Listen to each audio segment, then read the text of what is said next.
They can hear us? Hello? Now? Maybe? Hello, everybody. Hey. This is what I get for not going over my usual checks. Dang it. This is why we have usual checks. Yes. I was too busy distracted talking about Doctor Who like a loser. Hello, everybody, and by that I mean hello, Handskate / whoever's watching this in the future, because you're the only one here right now. Well, there's 4 people. I'm one of them. I'm also one of them. And then a bot is the other one. That would be our wonderful friend. I don't know, whatever the bot is that when we type a thing, it does a thing. So hello, Handskate. This is from me to you. What's up, Thank Hands? you for being here. This is the Paper Done. This is Table Scraps, the show that we run on Thursdays about the show that we run on Mondays, and then eventually get sidetracked into whatever genre we want. We have our traditional plugs that we do at the beginning. They're there. Check us out on social media, TikTok, Instagram, Twitter. It's pretty cool. We have a website, www.thepaperdungeon.com. We have a merch store. Speaking of merch stores, our friend Lydia, who is also a cast member, who does all of our overlays and all of our character art, also has a store, lydiacorinne.com, where you can buy her art and all sorts of things on stuff like that, and shirts and pillows maybe. You can also commission art from her. Shout out to our YouTube and podcast, who may never hear this because I don't think Grant puts these on anything. And thank you, Drew and Grant, for continuing to put those out there for our loyal podcast and YouTube viewers. We appreciate you.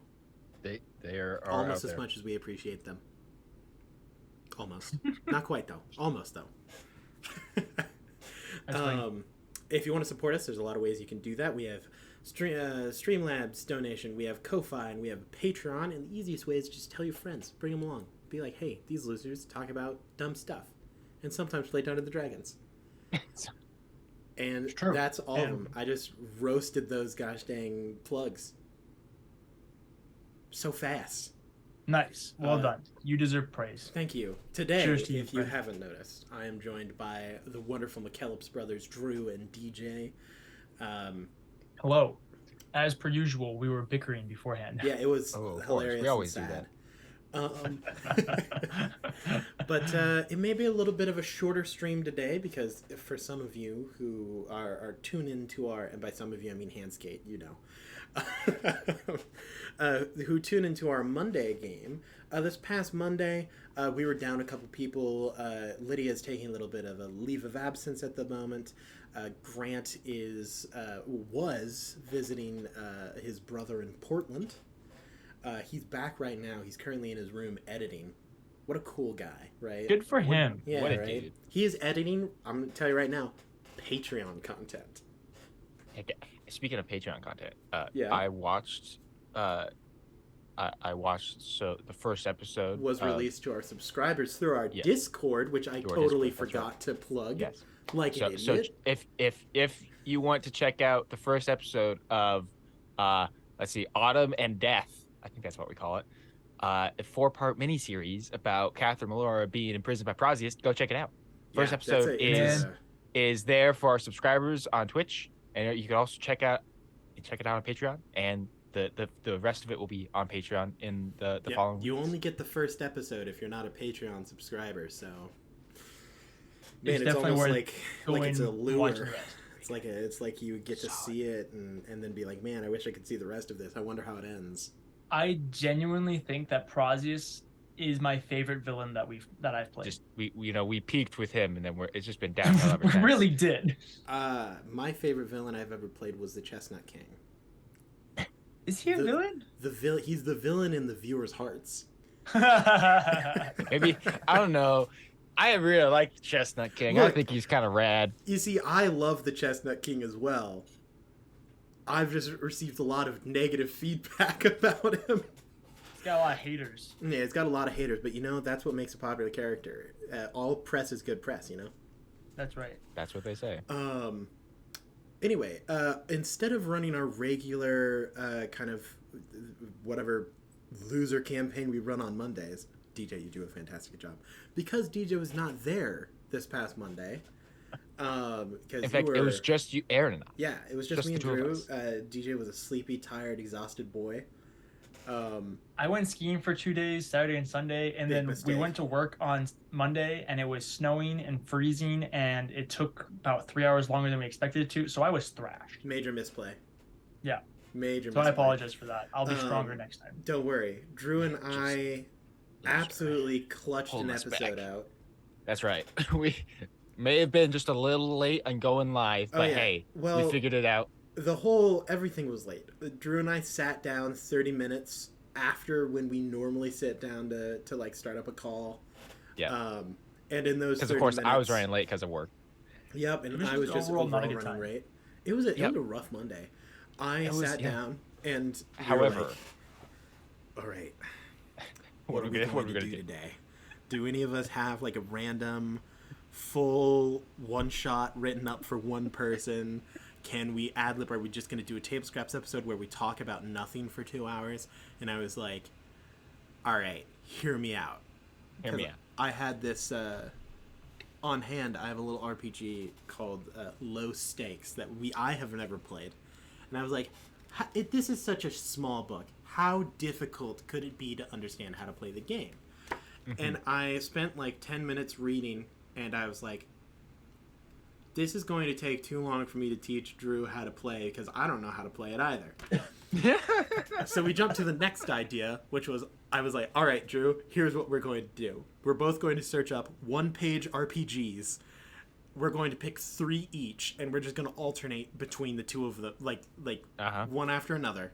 Yep. To kind of give it's going to be scuffed so bad. 100%. And it's going to be awesome, and we're just going to ad lib, and it's going to be great. However, said scuff turned into gold. It wasn't bad. So I think like overall so. a success. So DJ, you weren't there, but I would love to kind of get your impression. I'm not going to explain too much about him, but I would love to, with like the title, see kind of what your thoughts are on this RPG that you've never played. Okay, I'm ready. Let's do it. So let me pull up. I'm always a little afraid when I click on like a tab because I'm not sure which one of my screens is going to pull up on. 100%, Aaron. So I know it's the just pain. A single line of sweat. Just one bead. It could be real bad. I mean, not real bad. I'm pulling up like a downloads portion. I don't have anything messed up. All right. So, first up, the first game that we played Monday, Goblin Punks. This is definitely like a it's kind of like a cyberpunk RPG. I did not expect this. It's going to be a cyberpunk RPG about like a group of skating hooligans that are all goblins as they have to band together in almost like a Footloose style against the local government to allow for them to continue to skate just like they had to allow for them to dance. Let me tell you, you are almost spot on except for the fact that it's not sci-fi. That is definitely a plot that would happen. Could you imagine if it was sci-fi though? I mean, it's very easy to translate that. Honestly, ours could have been sci-fi. It could have been. So it should have been sci-fi. All of mine were just one page. So the amount of information you're given about it is very limited. Yeah. So all that was on the Goblin Punks page was like, it's very important that each person creates a form of goblin slang. Nice. And then you get some random items to assist you. So like Drew's character had a really fancy cool jacket and a skull of a dead animal. Heck yeah. The NPC that I quick rolled up had goblin cigarettes, a bag of goblin weed, and a slingshot. With a pocket of rocks to go along with it. Did you have a roller too, so you could roll your blunts? Just by hand, dog. I don't need anything fancy. It's goblin weed, dude. You don't even roll it; they just eat it. It's like edibles. That's amazing. And then it gives you a basic way to like roll some dice to have a very general plot line and who you're going up against. The story we ended up with: we need to buy alcohol in the human tavern. Nice. And then the ones who are trying to stop us are your parents. And that was the plot line. And so we just ran through that in 30 minutes. Heck yeah. It was a great time. It The was only absolutely house hilarious. pool is you have shame and trouble. So if you get into trouble, people might try to like if you reach 5 trouble, you like get arrested. And then if you reach 5 shame, you just go home because you're sad and embarrassed yourself. Um, I do like that style. Absolutely, it was a fun. Grant Howlett is the person who made all of mine. Check him out. Honestly, I think you would really like his stuff. Um. Let's see. Sorry, Drew. Grant's texted me about his character for the one shot tonight. God, so what a loser! Doesn't It's he gonna- know he's actually we're gonna- working? I respect it. I mean, he's working when we're working. We're That's working. We're all working. You know, it's just also that we're doing something else. Just like I think I got it. Yeah, totally. Boom! Exclamation mark! Conversation over. So, Drew, the first one, I don't remember the first one that you had. That was the fake court. Oh, the tax cuts and pixie dust. Yeah. That's what what it's it called? was. That was the name of it. Tax cuts and pixie dust. It was Okay. Yeah. Him. What do you think? Well, first of all, I have one question. Hans, do you get a real Christmas tree or do you have a fake Christmas tree? That's a very important question. Wait for it. They're about to respond. I hope that Hanskate just never answers. We just sit in silence for the next like 2 hours. That would be my dream. While she's responding, so it's tax cuts and pixie dust. Yep. So this is an RPG. 13 total trees. What? 13 total. One is real. Okay. This you work for like an event center or something, right? You don't have 13 Christmas trees in your house. Well, okay, so I think maybe it's like one real Christmas tree, like one big real Christmas tree, and then like And then 13 little ones all around. like little ones that like are like around the house as decoration. Yeah. See, That would be can my make guess. sense. So like my grandma, like her Christmas decorating is all Santa. So she has like in the house. Oh my gosh. So she has like Santas all over the place. And my mom does the same thing, but it's with snowmen. And my aunt does the same thing, but with angels. So maybe like Christmas trees is your thing. That's what you decorate with. I do like, the same 13 thing little with ones. depression. Wow, Aaron. The Wow. shortest is 4 feet tall, and the tallest is 8.5 feet tall. Wow. Most are Most are 6 foot. you have Wow. like 8 or 10. You have at least you have maybe up to 10 6-foot Christmas trees in your house. Literally, the sorry, Hanskate, you're gonna get absolutely roasted live right now.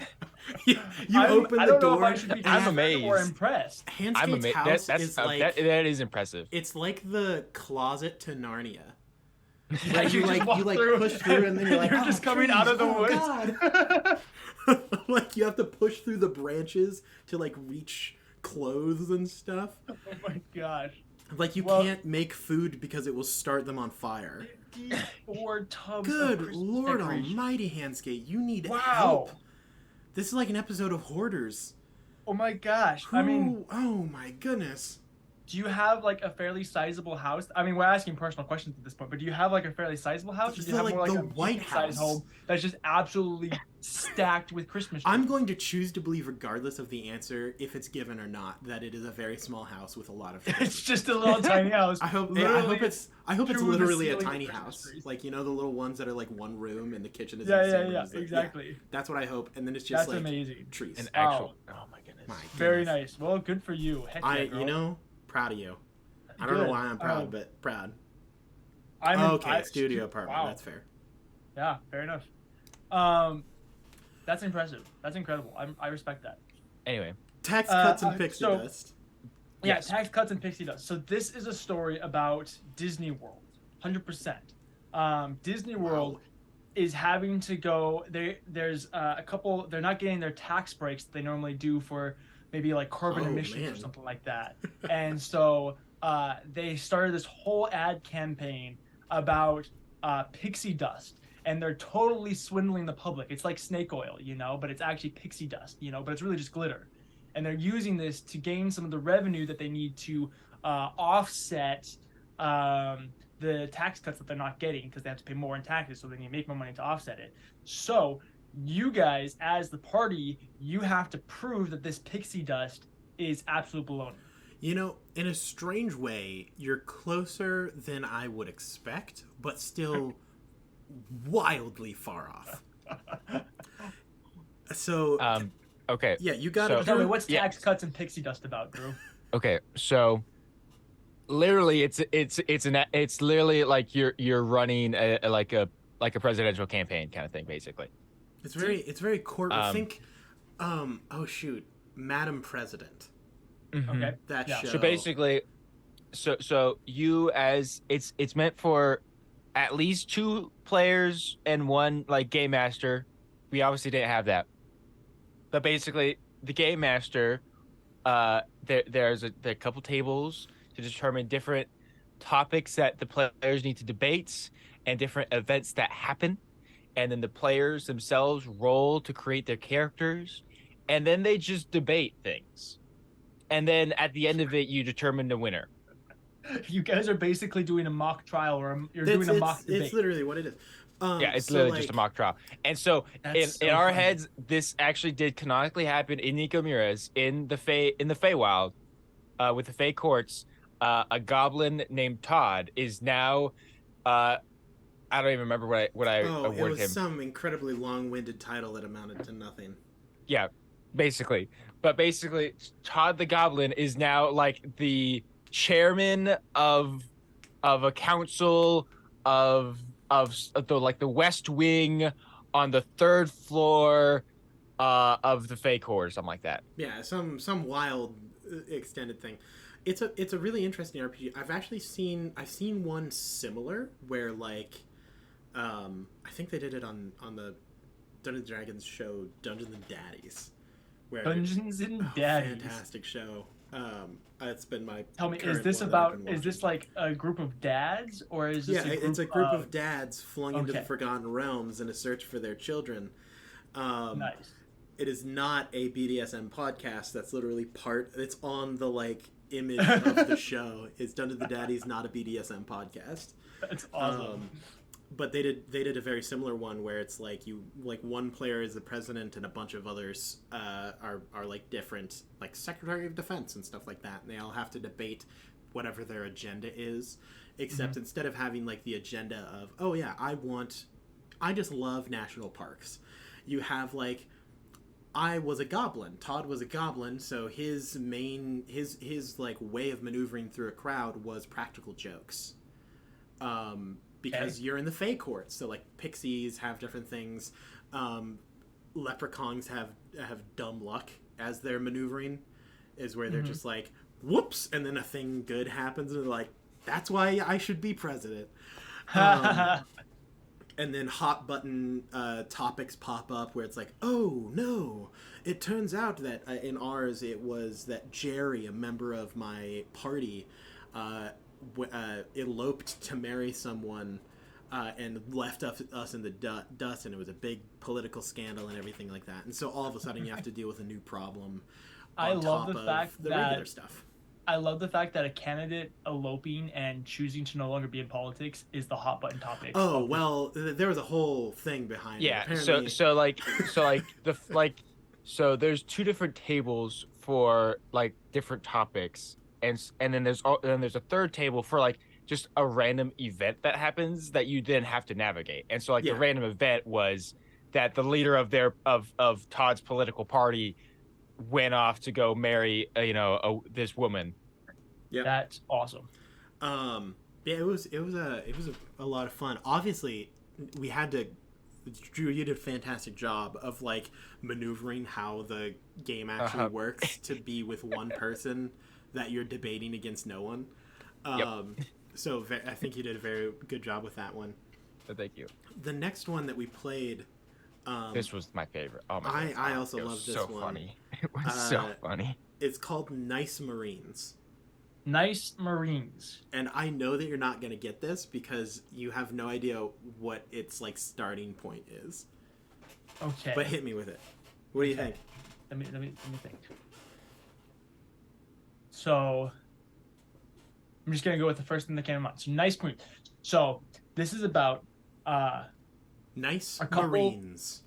yeah. This is about a couple retired Marines who one of two things either happened. They all ended up working at like a Baskin Robbins as like a manager, or they are a part of the neighborhood watch. Either way, it's a group of Marines who are incredibly kind men, or oh, I don't know, can women be Yeah. Marines? Cool. Yeah, nah, they changed that a little while ago. Well, good. Well, it's incredibly nice men and women who are totally hardcore, and maybe one of their kids disappears, or maybe there's like an ice cream truck that's like actually trying to like sell drugs or something like that to kids, and so they have to hunt these people down and take justice into their own hands to save the children that is under their neighborhood watch.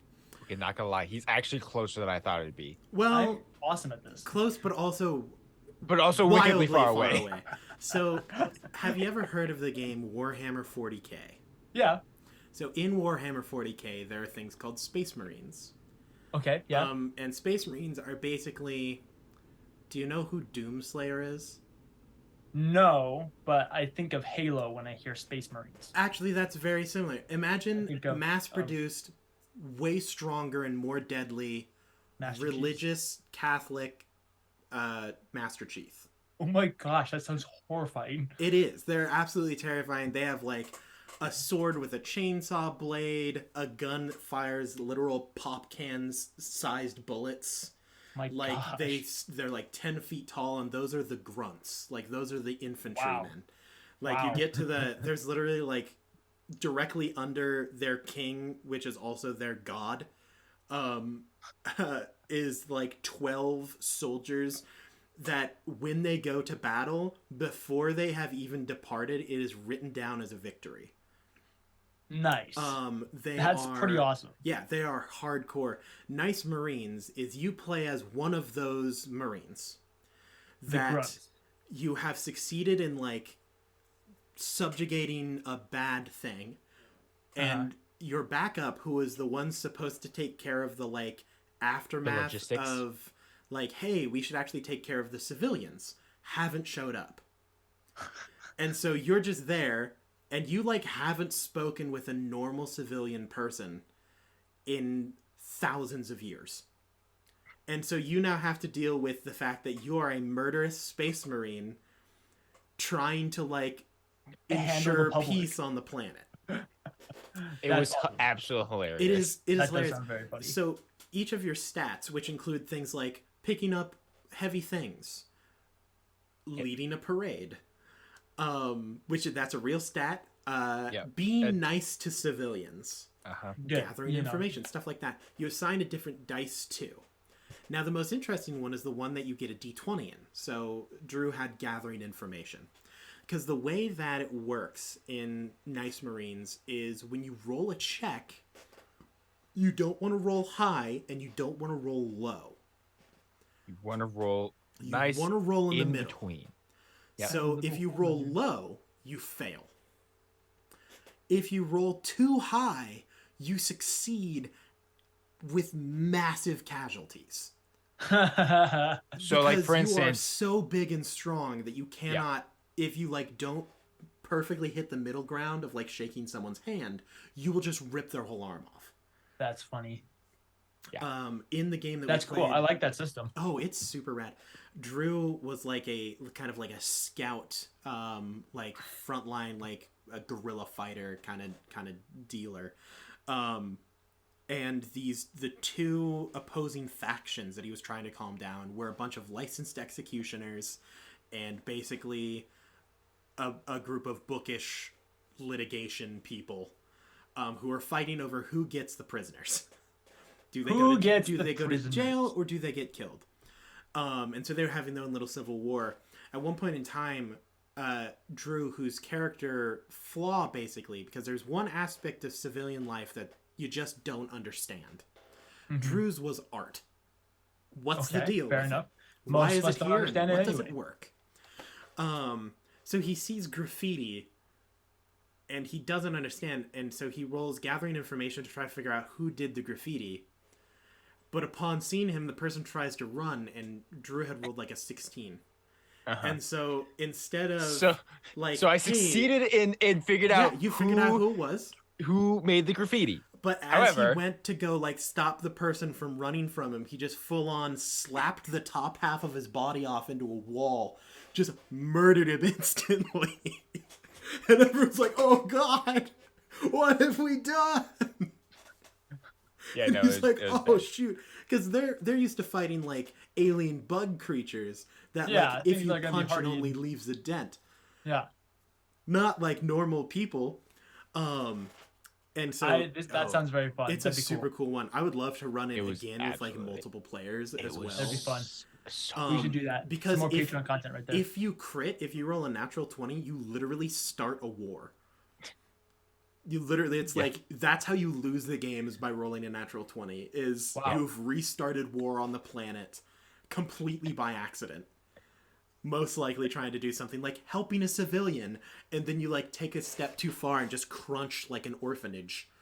And then everyone's like, gosh. down with the Marines! And then like Well, everything goes you do bad. have a one shot coming up in It the is- future.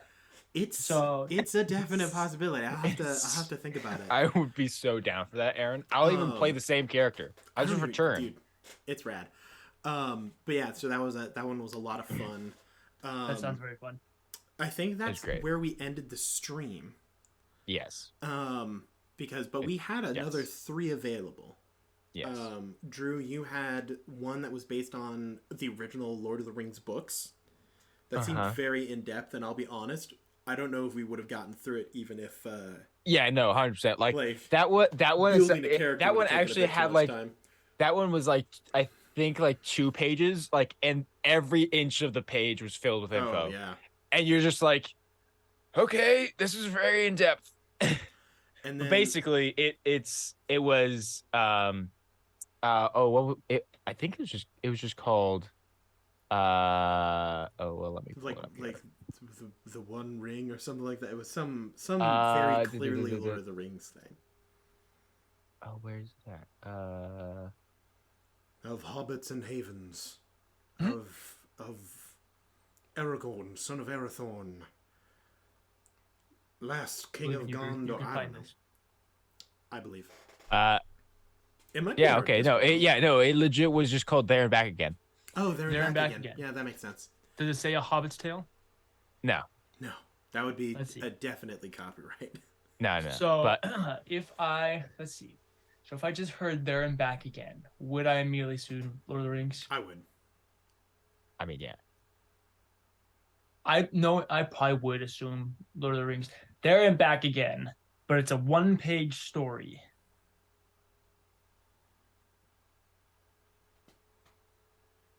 Think it through. It's just the first 20 minutes of The Hobbit. Ugh. It's just the first 20 minutes. I am okay Gandalf with it. showing up and convincing Bilbo to go on this adventure. And I'm that's okay with it as long as there is a required musical number. Yes, you have to sing the song where the dwarves show up. That's what Bilbo Baggins hate. No, not that one. Oh. The one where they're tossing the dishes around. And Oh, cleaning yeah, that's that what one. Bilbo Baggins hates. That's yeah, that one. fair. That's fair. Although Misty Mountain is an amazing music. I'm just theme, so paper that's dungeon awesome. cover. I just went to a concert last night for my girlfriend's younger brother, and he goes to a smaller Christian school. So there's a junior high portion of it and like a senior high portion of it. So there's like the middle schoolers and then there's the high schoolers. And wow, some of it was raw. Real bad. Like there was, I hate to bash on them because No, we straight up murder kids here. there was this middle school string quartet of violins. And it's incredibly important to that's have. gonna be bad. It's incredibly important to have musical arts throughout elementary school and high school and everything like that, because that's how you get to the point where you are this amazing musician. like, you get the good. orchestras. That's all incredibly important. But let me tell you, these 4 children, They don't have a future in art. I mean, they could, but it will take some work. That's all I'm gonna say. You know, like I believe in them. Shout out to there are those 4 some people kids. who have natural talent, and there are other people who have to work for their success. I mean, technically, you should work for both of them, but they definitely were not Not the natural closed born with ones. that Yeah. natural born talent. String Unfortunately. Anyway, especially to violins, dude. Yeah, I mean, you have to be Violins like you have to have are the right pressure, and the and you thing is can't have. they have such a broad range. It is so easy to sound bad on a string instrument. Like you It can really is. if No, you can make sound and in for like a where they were wind at, instrument, like you can manage it.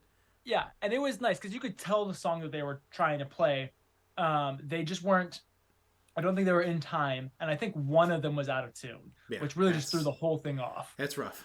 Yeah. and anyway, getting Sorry, back on Drew's Let's track. not Drew's bash like, on let's children. stop bashing children on this show. What a So loser. DJ, I Yeah. mean, you're not super far off with it.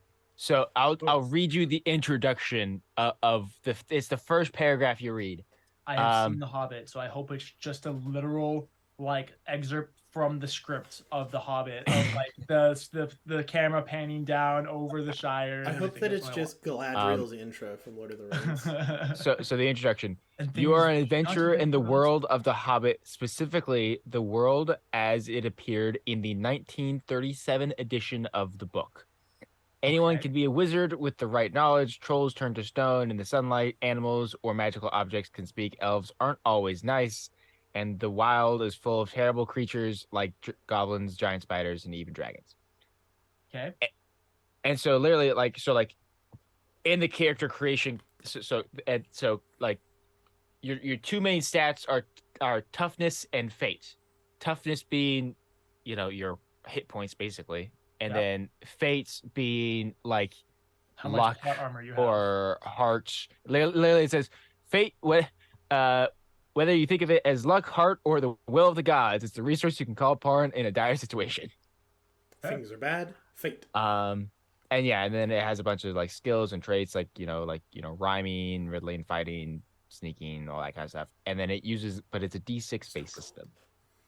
But yeah, like literally it has like a whole like system for like resources, XP, magic exhausting. items, monsters, whole nine yards. Like you could actually create like a full on like small like campaign with this. Yeah, I've been on a minor Lord of the Rings kick recently, thanks to my music and film class where I had to watch the first film, and then and because of that, because the internet is spying on you at all points in time, my YouTube feed has just been like analyzing Lord of the Rings. Yeah.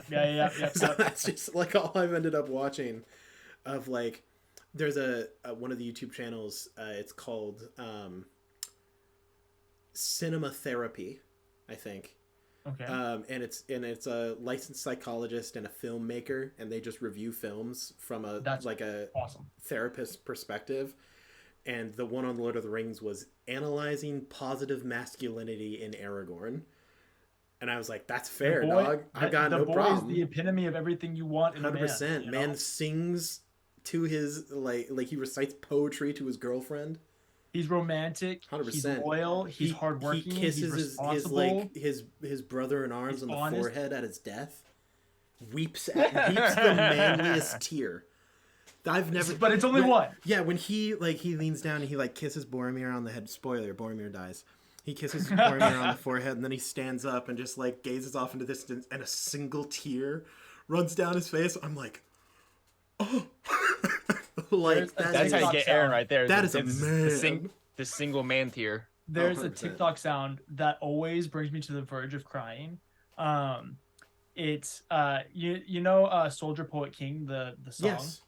So there's a TikTok sound where there's like the intro. I don't know if it's a guitar or violin or what the beginning of the song is played, but over that intro, it's Aragorn in the extended scene talking to Frodo about how he would have followed him to the end into the very fires of Mordor, and then it goes into the song, and oh my gosh, you listen to it and it's so like just tugs on your heartstrings. So I'm being good. 100% real. There are few things in any media that can really bring like a tear to my eye. In books, it's a little different, because in books, like something about books just gets to me. So like I read Where the Red Fern Grows, murdered me. Movie, not so much. Yeah. In film, if you want to like make me like be at least on the verge of crying, if not outright sobbing, have like the strong grizzled old man cry silently. There Mm-hmm. is nothing more heartbreaking to me 100%. than seeing the like old man who's been strong the whole movie, And then like he just breaks right at the end. but Yeah. just silently suffer. It isn't like a breakdown. It's just a Yeah. like you for once see a break in the like strength, and I'm like, nope, I'm leaving. Yeah. I'm out. Yeah. I'm gone. I don't want to be I here. found this out. I have to play it for you. I'm gone. I don't want. This is We can't- we- definitely. we We'll can't never hear it.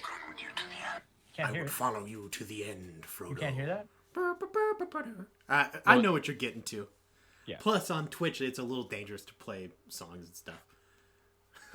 It's not a song, it's a TikTok sound. That's scary. I mean, TikTok will get us, dude. Anyway, next Gosh Dang RPG. We didn't get to play this. I'm just gonna say the title, and I want you to. This is the most obvious one that you could get. Sexy Battle Wizards. Oh, this is about wizards who go into a battle, but they're only allowed to wear a jockstrap. That's honestly almost exactly correct. Sexy Battle Wizards is an RPG where your only stats are sexy, battle, and wizard. That's awesome. And you can play, and strangely enough, we have decided, and by we I mean at least me, Cather is just a sexy battle wizard with high battle, medium sexy, and low wizard. Fair. And that's Cather. That's Cather in a nutshell.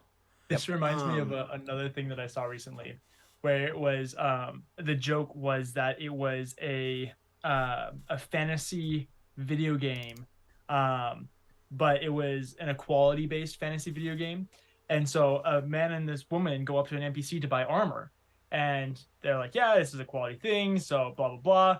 We'll get you the best that we can." So she goes up and she is like, "I want this thing, this armor, this I hope that breastplate." the guy ends up with like zero armor. Like it's just he like pulls a up basically a banana bikini of scale mail, and she's like, "What the heck is this?" And he's like, "What do you mean? This is an equality this thing. is mine." This is exactly right." So she's like, "Fine, whatever." And he's like, "Ah." And then the guy's like, "Okay, all right, I got this. I want full plate mail. I want the whole thing." And the guy's like, "All right, I got just the thing." And he pulls out a little like jock strap. It's just a metal jock strap. And he's like, "All right, this is what you get." And then he puts it on, and he's just completely naked aside from this jock strap. Plus like, 50 armor. That is That's plus sexy 50 battle armor. wizards in a So nutshell. funny. You have stats, sexy battle, and wizard.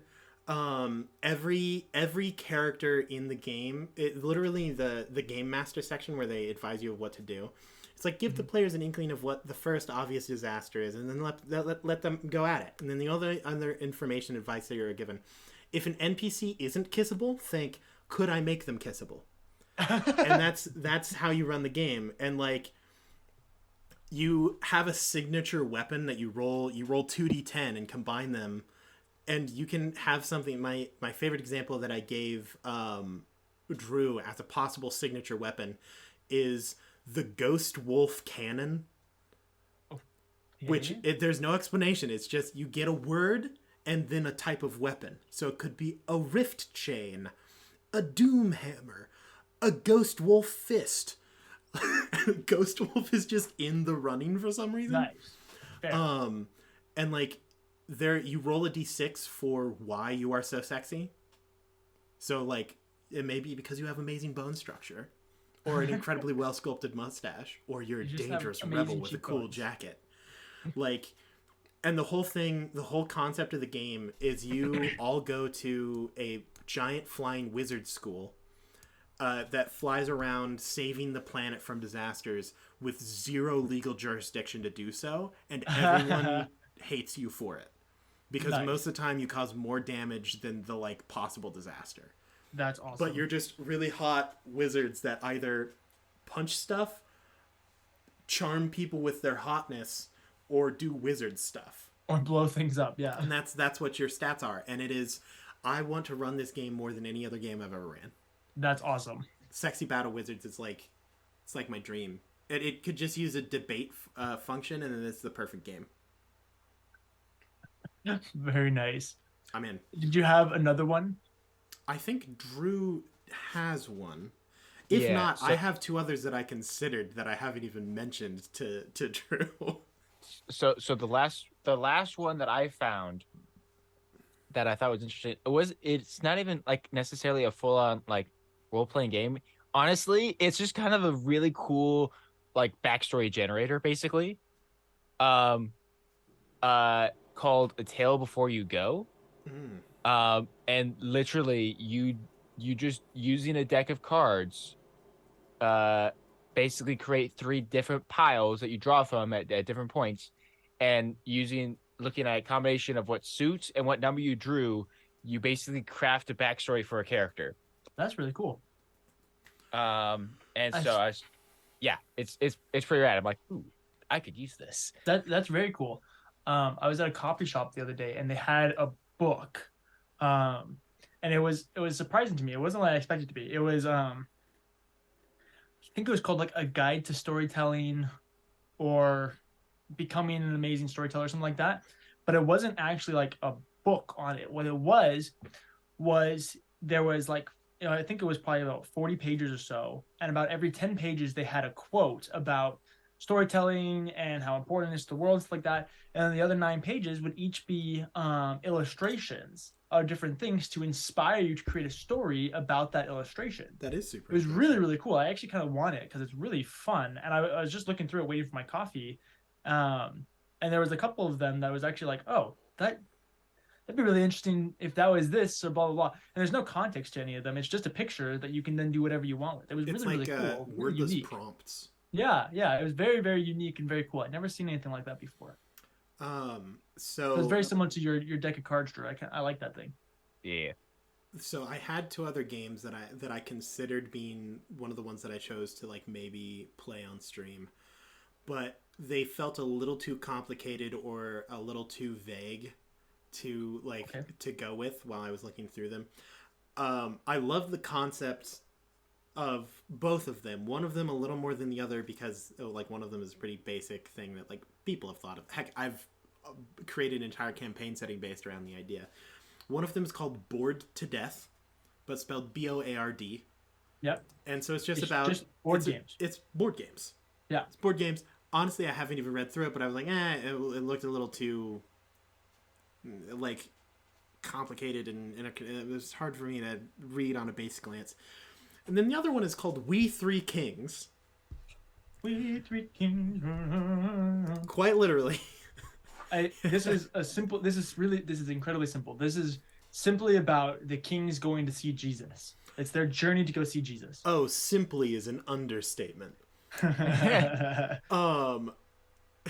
You play the only thing that stands in the way of the evil King Herod murdering the newborn Messiah is Melchior, Caspar, and Balthazar, who all are different. Like they're the three kings, but they are different like RPG roles. So you have Melchior is a mighty sword fighter, Caspar is a cunning sorcerer, and Balthazar is a zealous ghost speaker. The kings are separated and must struggle to survive and save the boy from Herod's machinations. And so you're given the stats of like each individual king, so it's meant for 3 people. Yeah. Also, there's a little. Okay, not gonna lie, Aaron, that sounds rad. It sounds hilarious. There's a little tidbit off to the side that says, "What if there are more than 3 players? I don't know. Maybe play a different game. There are loads out there." This game is like, hey, this is what it's meant for, and Look, if you don't fit into that game, it's We then you're Three gonna play Kings. something else. It's in the title. I don't know what to tell you.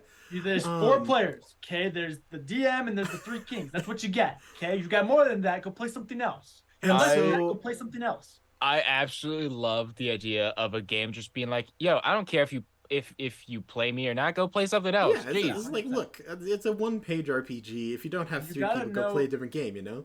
You got to know your worth and what your niche is. This niche is 4 players. Niche. Close enough. Or niche. They're both the same word. They're said both the same way all the time. They're interchangeable. I've never heard niche before. Niche is a way you say it all the time. It is a thing that people have been said. You're right. Niche is like, you say niche, it's like this is my niche, or you can go like I'm niching down, when you're like trying to like specialize into different things. Interesting. Yeah. So each one of the kings starts in a different situation. So Melchior begins play surrounded by giant snakes and clouds of incense. Caspar begins play as lightning strikes the rooftop he's fighting on and destroys it. Balthazar begins play being buried alive by King Herod's men. And then each one of them has to like figure out their way out of the situation that they're in, group up together and then defeat Herod's forces with no awesome. explanations or like you have various stats. So like Caspar has a fleet foot of 3 and a keen eye of 4. Like stuff like that influence. You roll a d6 equal to the number of kings in the scene, and if the goal is if you're rolling a skill, you roll over your skill, that's bad, and so you want to roll under a skill. And that's literally the whole thing. And the there's so many little things that are written in here. Explanations are for the weak. That are hilarious. Where it's like, honestly, in a weird way, Aaron, it sounds more like a puzzle that needs to get solved. It is, game. And there's no pieces. You just kind of say that you try to do a thing, and there's nothing saying you can't do that. But one of you speaks to dead things, one of you is good with a sword, and the other one's a sorcerer. That you have no information as to what that means or how that functions for you, and there's no saying that you can't. The rule is it's very much a soft magic system. Yeah, if the GM should not punish their players for doing awesome stuff, and then the last sentence written, in kind of like, hey, describing the city, Bethlehem is a surprisingly modern, some might say anachronistic, city with fire pits, walkways, towers. Go creative and go wild. Oh, also, I don't know about you, but maybe don't have King Herod off the boy Jesus. I know I just wrote this game, but baby killing isn't a great thing to happen at a game, So here's my question. All right, here's my question. Could the sorcerer just make a meteor fall from the sky? I mean, theoretically, yes, but I'm pretty sure that you might end up killing baby Jesus if you do that. I'm just trying to test the waters here. I can't say that you couldn't, but as a GM, I would probably say you can add a number of difficulty to the task. So, like, you can add from 1 to 3 on the roll. So, like, if you are playing, I'm trying to think, which one is the sorcerer? Caspar. And you're trying to summon gosh dang stuff from the sky, that's probably going to be some kind of roll. It's going to be pretty tough. It's going to be a tough one. I'm probably going to add 3 to that. Tough one, And honestly, like, I don't know. I'm just going to have to go with it. But that's the beauty of the one-page RPGs is they have like so few rules to them that you can kind of just be like, I don't know. And then the other players can also be like, yo, Caspar, are you legit about to summon the star that led us here? Yeah, just bring down the Star of David. I'm not sure if that's a good idea, bro. Like, they're like the code, They're more like guidelines than actual absolutely. rules. Yeah. Okay, I'm not gonna lie, DJ. When you said the code, the first thought that came to mind was the Matrix, not Pirates of the Caribbean.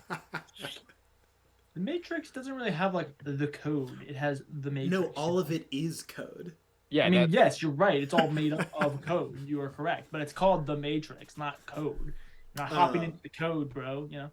But I can see. I guess I can see what you're saying. Also, since everyone is doing different stuff, any time in action is so like since you all start in different areas and you have to group up. Every time someone does an action, the scene switches to a different person. So anytime you roll, play progresses to the left if you roll an even number, and the right if you roll an odd number. And so every single action, so you just switch between scenes whenever someone does an action. So it could just ping pong between 2 players. It theoretically could.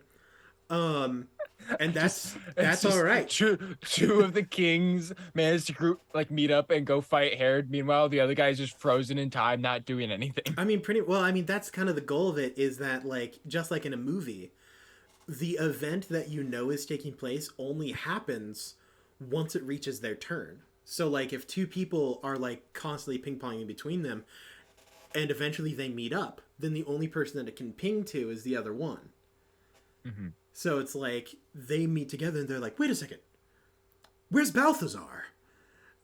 And then it jumps to Balthazar. And He's then, like, and then it jumps to he's Balthazar, taking and himself he's out like of the grave. falling through the sky as lightning struck the rooftop or whatever. Like I think Balthazar is buried alive. I Oh, very much Balthazar is picture him, being like, buried alive, A hand yeah. erupting out of the ground. It grabs the ankle of Herod's men. Like, this is what I'm talking about. That's so sick. It'd be very cool. We should do this one too. That's I so would fun. love. Oh man, we should have done this for the holidays. I know. We totally missed. I didn't even know about this. What a bummer. I mean, we could technically do it No. still. No. I mean, I could No. figure it out in the next 2 hours. No. Nope. Veto. We're gonna. We have to. If you couldn't caught on, we need to record the Christmas one shot that the holiday one shot that we'll be doing this. Yeah, just so everybody's this year. aware, it has absolutely nothing to do with Christmas or a holiday at this point. Yeah, I moved away from that. Is when I actually is it vaguely winter? Yeah, sure. There's snow on the ground. Nice holidays. Hey, that's good enough. Yeah. It's like a Hallmark movie. Yeah. Oh yeah, my it's a god, is Hallmark there? movie. Do you think there's a Hallmark movie RPG? I'm absolutely Like, sure. can I? For do you, sure. Do you think that there's is that like? just an RPG dating simulator? Oh, we've got it. There's. I don't know. I mean, well, think It's about gotta it. be, right? You've got your characters where you have the the city girl who was once a small town girl returning to her hometown and gets stuck. Yeah. You have her current city boyfriend who is stuck with her and hates it.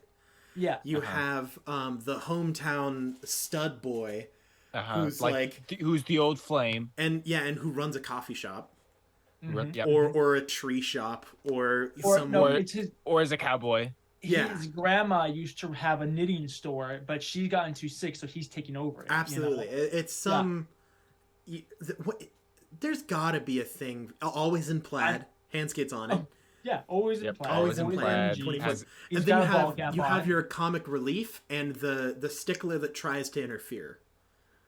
Okay, right? let's see. There's got to be something like that. I'm sure there's Hallmark. also probably like a hospital sitcom RPG. Like that, like House, where Probably. you could just play like House or Grey's Anatomy or something.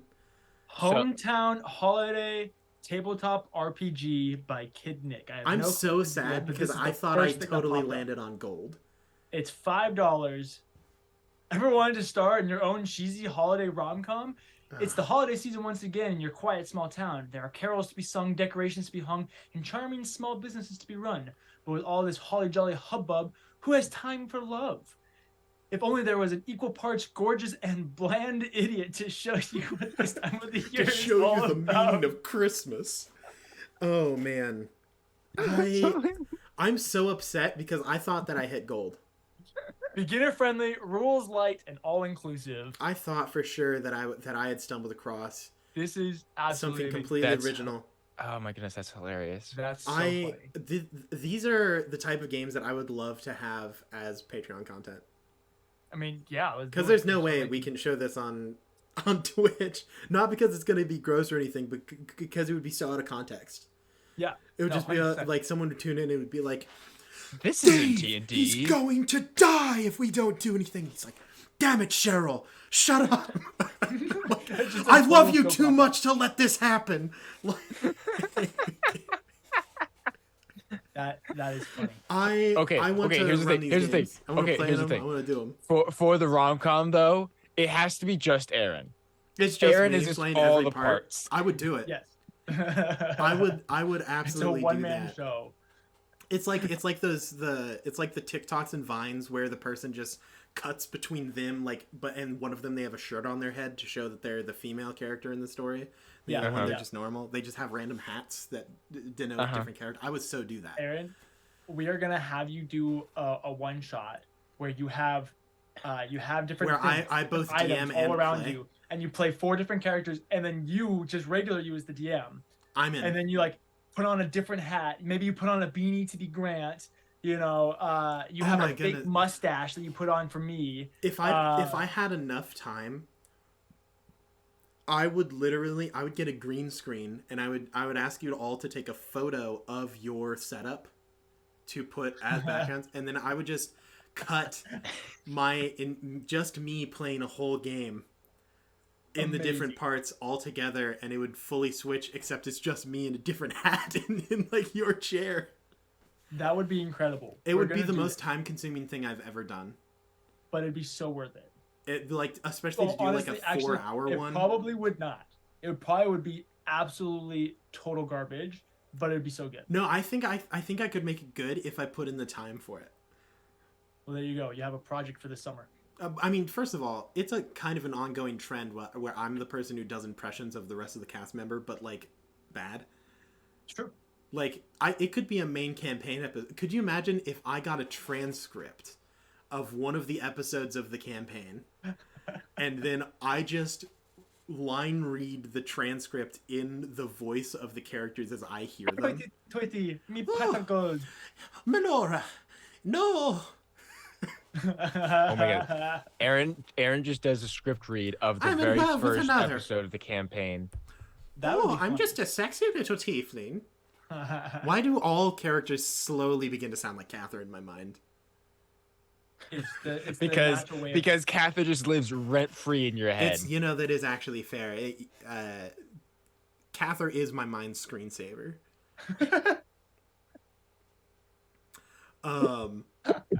Isn't he for all of us? Yes.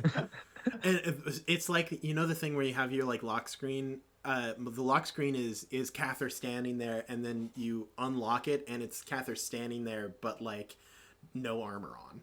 It's like like absolutely stacked, like armored up Catherine to like this is just a pinup. It's literally it's like this is thirst. You have like one. So I'm going to show off a little my background right here. Actually, an image made by the lovely Lydia Corinne. Looks good.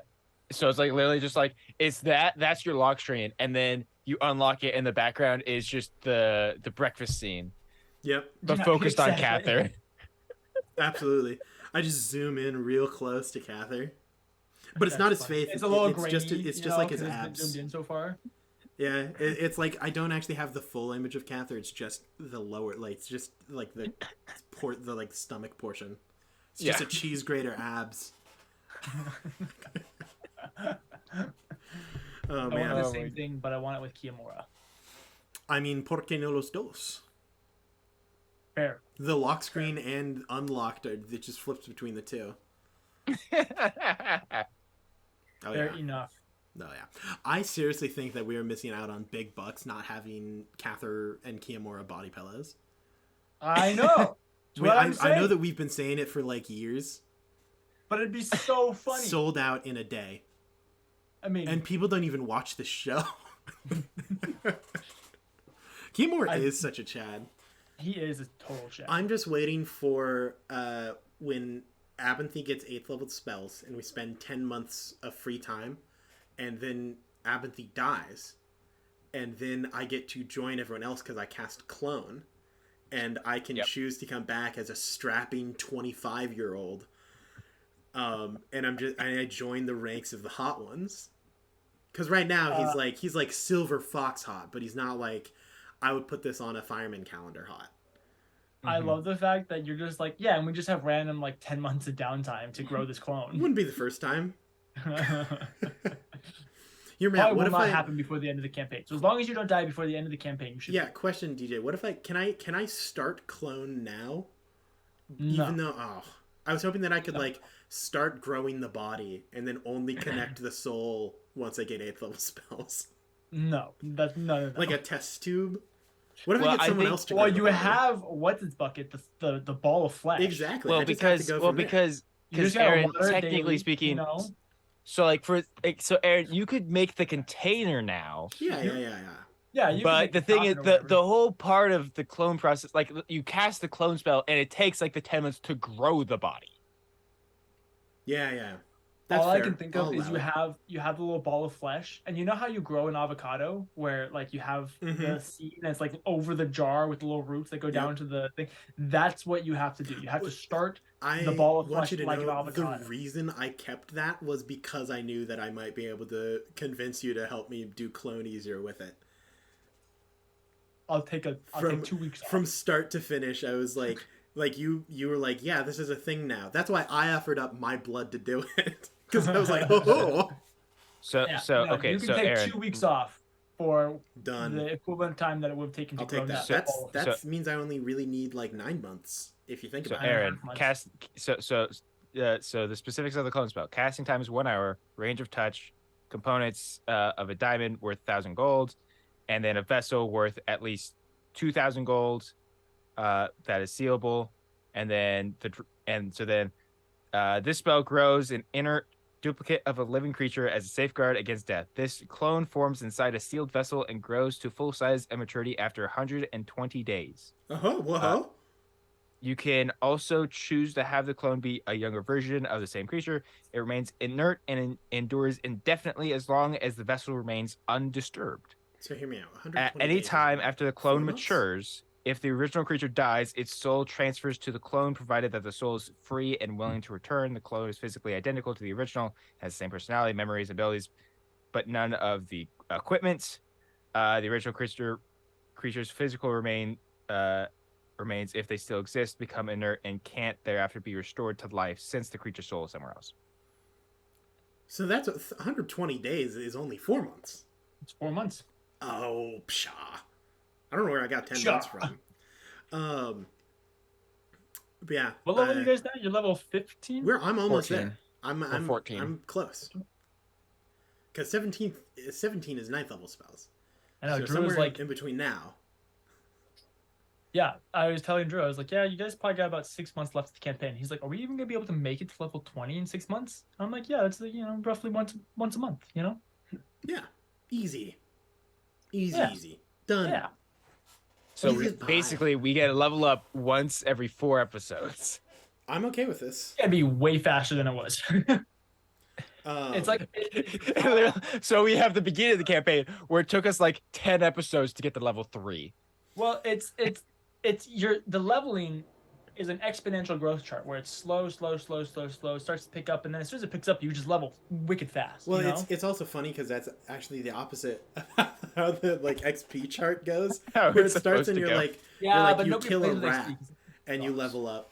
And then it's like you kill 2 rats and you level up, and then it's like you kill 4 rats and it level up, and you're like, oh, okay, I see. And then you get to like level 10, and it's like you have to kill at least 3 gods to get to level 11. Especially if you're going with the original, like, first edition leveling. Like, Oh, yeah. that was Now, brutal. I want to be clear here. I think actually XP is an underrated. I think it's underrated. Aaron, don't. No, it takes a lot of work. It takes a lot of It's work. so much work. You're absolutely right. It is a lot But of I work. think that is the main reason why people don't like it, because it just they don't want to put in the work to actually make it work. But if you are putting in the actual effort to like keep track of XP, because I've played in XP games, it is like really smooth. I do enjoy the aspect of XP where you don't all level up at the same time. It's a super interesting. It's very interesting dynamic of having someone who's like, or like the same thing when you bring in a different player and they already have a character. So it's like, you have these 3 like 16th level characters, and they bring in their 17th level character, they bring in their 15th level character, and stuff like that. Like, I think that's really fun and interesting having the different levels to it. Oh yeah, and obviously it's a type of gameplay that really lends itself to grindy players. Like I like it because I like the idea of the like number crunch and the like less focused on story, more focused on gaining money, influence, and power.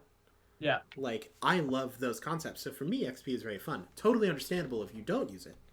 I don't know if I ever will, but it is certainly a concept that I'm like, one day I would love to run like a full-on dungeon crawl XP, like classic crunchy Dungeons and Dragons game.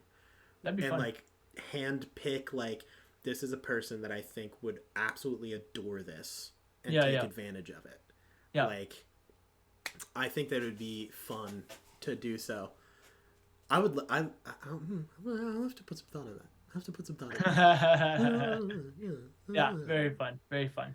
Um, but yeah, Very nice. one of the things that one of us is going to have to do, and this is complete topic and tone shift.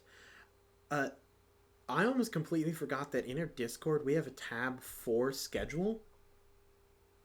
We should probably like post our December January schedule there, because things are pretty wild. We do have a tab. I know it. I was like, time to message that I'm going live with table scraps. Then I scrolled down. And I was like, schedule? What? We have that? Well, the last time we used it was in August. Oof. Probably for like It between the was rows or you something, right? to announce that there was table scraps. Oh, I posted that in the wrong chat for sure. Look, Yeah. Handskate, don't judge us. Okay, we're trying. Okay, to be fair, Good job, guys. to be fair, Grant is the one who designed the Discord. Yeah, Like, put it all together? Just like, throw Grant And on the so, bus. well, no. So it's not to throw Grant under the bus, because obviously Grant did a good thing by making this thing exist. Just didn't take We advantage of it. just didn't know about it because we never To be talked about it. fair, our schedule has been pretty much the exact same thing for like the past A year. year. It's Yeah. just for like 2 months it gets really crazy. And Yep. now that we have more stuff going on and like we're a little bit more organized, we can actually take advantage of it. So it's not actually that. It's not like, oh God, how That could is we ever true. let this happen? We do have to give ourselves props as to the fact that we are like 2% more organized than we were. I'm not gonna 6%. lie. It 2%. feels like I would give us more than 2%. for those of us I'm back to 10%. for those of you listening, aka Handskate, we finally got back into the swing of like having meetings regularly in the Mhm. form of bi-monthly meetings. I'll be honest, I feel like they have contributed. I I- feel like I they would have agree. actually been useful. Well, it's nice because we don't go 3 months without. As what used to happen was that we'd Insight have into the business behind the paper I dungeon. mean, that's what Table Yeah. Scraps is here for. No, well, it used to be like we would start playing and we'd play for like 4 months and then we just never do anything outside of playing, you know. And then we'd like have a meeting and go, oh yeah, here's all the things that we should be doing. So then we'd work for a month and then we'd get all those things done and then we would play for another 4 months.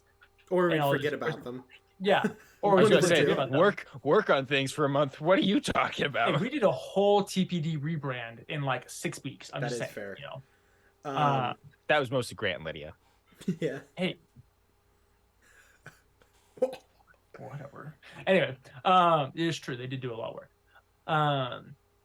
But now it's like, okay, every 2 months, and we plan the entirety of the next 2 months. So we have it all down.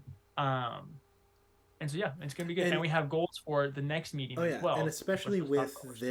this like December, with so much like I mean it was literally like, all right, do we have everything under December wrapped up? So I'm just gonna go over. This is what we said we were doing in December, and then like someone would probably be like, I'm actually not here that day. Oh, I can't actually do that. Can we shift that? But we managed to like smooth everything out. And could you imagine if we wouldn't have had that meeting?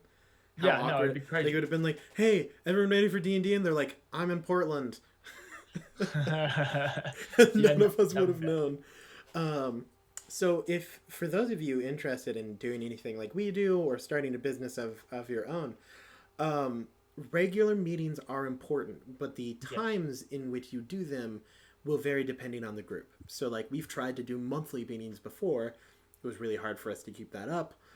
People felt way overstressed and overburdened because of it. Right now, bi-monthly meetings seem to be doing pretty well. So try different things. Maybe heck, if you can pull off like bi-weekly meetings and that feels good to you, that's good. We could not handle that. It is rather unfortunate. I really wish that we could have one person that we could hire like full time to do this, or even part time, so that there was a consistent like workload that we could have. Yeah. But because we all work other jobs and this is something we have to do in our spare time, it really makes it much more difficult to have consistent progress with it. But I'm so excited. I theoretically should be fully done with college tomorrow. Congratulations! I didn't realize it was this soon. So from now on, Tuesdays and Thursdays, I legit will have completely free, and all afternoons and evenings of the rest of my days will not have homework or anything that I need to do on them. So I should be able Heck to yeah, devote dog. a lot more time to, um, especially social media and Patreon are going to be my biggest focuses in the next year of really getting those under wraps and figuring out a system and congruity Yeah. to them. Um, so hopefully that goes well. Yeah, no, it'll be good. It um, will be awesome. I'm gonna grab a slight snack. no, you're good. I may even theoretically be able to go to sleep before midnight on most days. Whoa. What? Crazy. Put those grippers away, DJ. The toe grippers. Them grimy grippers out there. God dang it, DJ. I would like to petition everyone in the paper dungeon to make a wiki feat for DJ. A what? A wiki feat. A wiki feet. And we need to boost it and get him to like a 8.5 out of 5, like rating on Wikifoot. Like we need to do it. We need to power boost him through there. Oh boy. There's legit. So there's a couple of streamers that I've seen that have like ongoing wars on WikiFeet, Oh. where they're like, my viewers, my loyal viewers, we need to tear down this person on WikiFeet and boost me. And then the other person would be like, how dare they? And send their viewers at him to like boost and trash. Are we opposing sure we WikiFeets. want to get involved with that? Absolutely. This is a war that I want to enter. This is a fight. This is a hill I'm willing to fight on. Yeah. Well, are you willing to die on it, Yeah. Aaron? What? Okay. Well, hold on. They're going a little too far. Just saying. Gotta yeah, ask those questions. I think for next Christmas for DJ, I'm gonna gift him a wiki feed. Oh, yeah. Not this one. I don't have time. Did I grab possibly the worst possible snack? I mean, Or look three. at that, Drew. You see that? I mean, What? Nothing. I'm just talking about next Don't year's worry about it. Christmas present for you. Is Not it a this year, but Kimura next body pillow? I wish, dude. maybe, I you know, wish. maybe as a birthday present. Maybe. I gotta mute myself. I to am open really my bag. excited. One of the projects that I'm planning on like completing now that I have actual time. So for the Patreon content that Grant and I really want to do, aka the Steam Room with Edward and Abinthy, we want to have it be not like recorded but not camera wise. So we're looking for different ways to do it right now. One of the main thoughts is Discord, but I want to create two separate images of the same character, so Edward and Abinthy, that when you're talking it switches to one of the two, and then when you're silent it goes back. So you can there's already a system set up for that on Discord, so that way you don't have to be on camera but they can see who's speaking.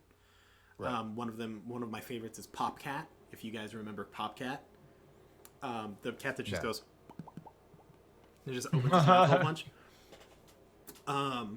The thing is, I need to draw and create those images, and I just want it to be like Edward and Abinthy, like in like sitting either forward or like reclined on the bench, in a steam room.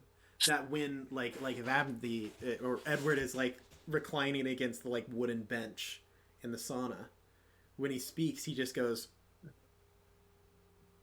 And then Abinthy would be like leaning over, and when he would speak, it would be like his hands would come up, and like that's all I want. But I need to have those two frames for each character, and I need them to be good, which is problem because I'm bad. But it's doable. It's very doable within my capabilities. But it does take a good bit of work. But now that I have free time. Theoretical free time. Theoretical free time. Yep. Because there's a whole lot of other things that I need to do as well.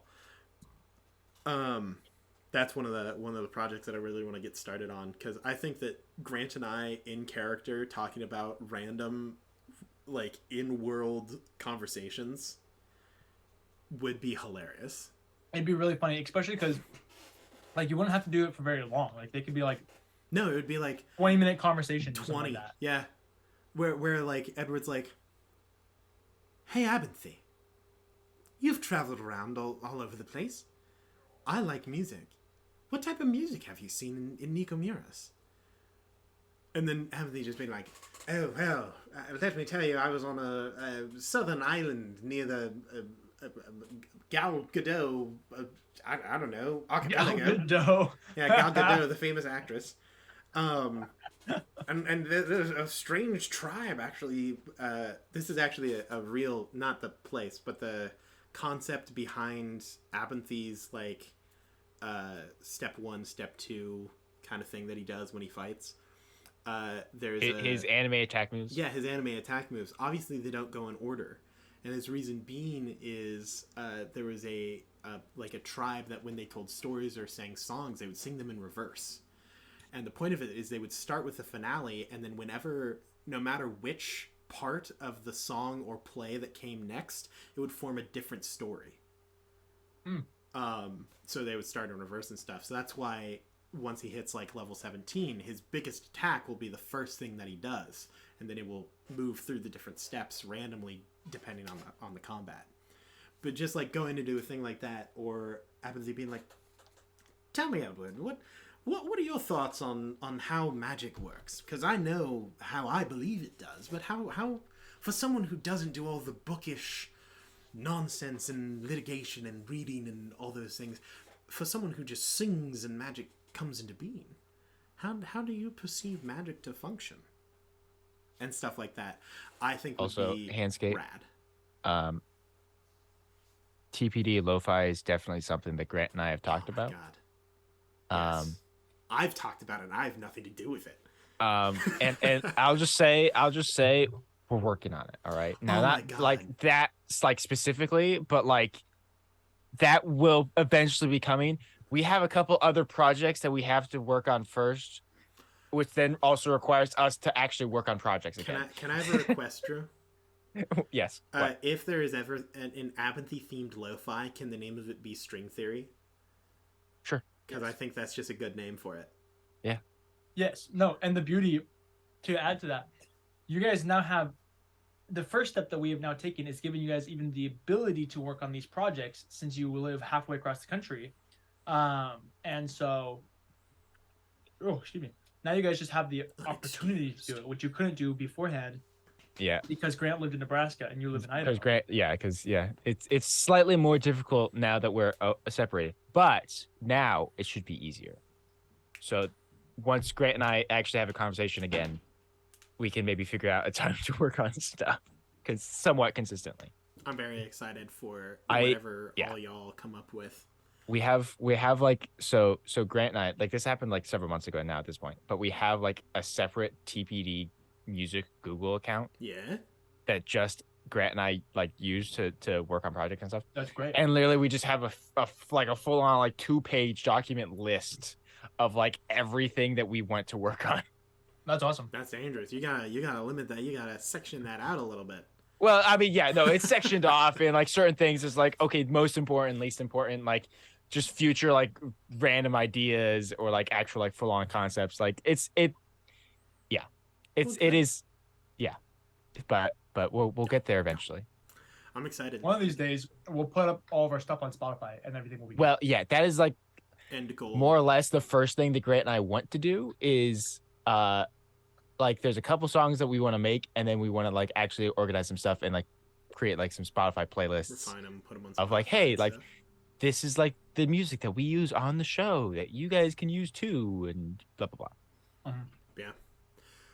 So I think someday. I think out of all the things that we have going for, not a little bit, but it's like in the distance, so it's fine. One of the biggest things that, I mean, and we've all said this for like years, is the fact that pretty much anything creative that we have is all done in-house anymore. Like all of our artwork is done by Lydia and stuff. All of our music, the music especially, because that's uncommon that you have the music also done like in-house by the people. Yeah. Yeah, and we really all can contribute little bits and pieces, and I think that's just a super cool part of what we do. Um, I can't wait until I can actually contribute to it. Aaron, you do contribute to it. Think about it. By We have being not done a bad. single story across our stream that has not been an original work. That is fair. That is You know, fair. we've never done a pre-written campaign. Yet. The only thing that's not original is the actual RPGs that we play. Oh, well, there were the one shots that I ran out of I mean, Camp Keep yeah. Mysteries. So sorry guys, it blew our streak. Oh.